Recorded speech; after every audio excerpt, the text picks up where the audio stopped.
Hi everybody and welcome to our video series on basics of MSK physical exam.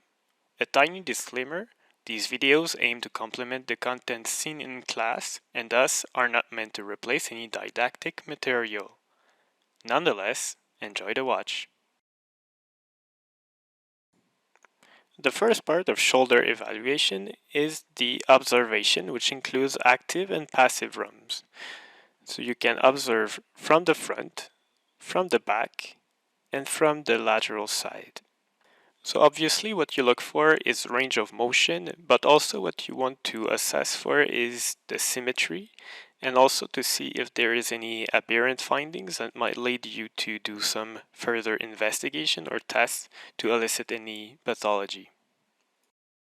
So as demonstrated here, you repeat in every direction, so you ask the patient to do abduction, flexion, extension, horizontal adduction, internal rotation, and external rotation, and you may as well combine them with other movements.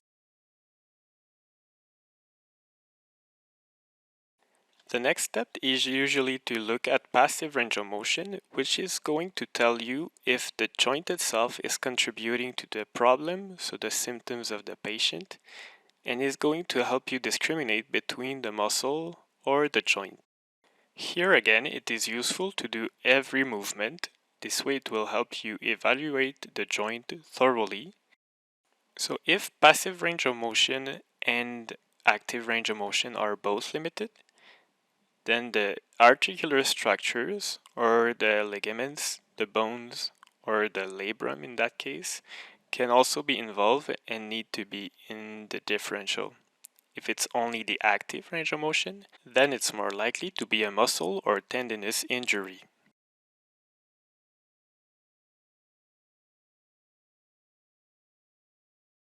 Next come the RISOM, which stands for Resisted Isometric Muscle Contraction or Movement.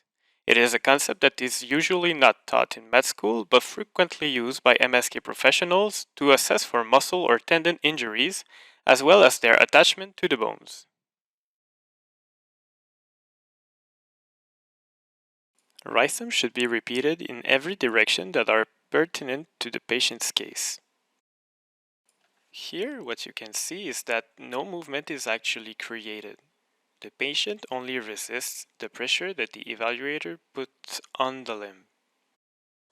For demonstration purposes, the patient is actually demonstrating the movement that are being evaluated.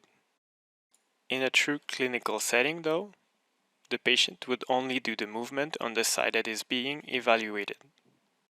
This marks the end of our short video. Feel free to contact us for any suggestions or comments. Thanks for watching.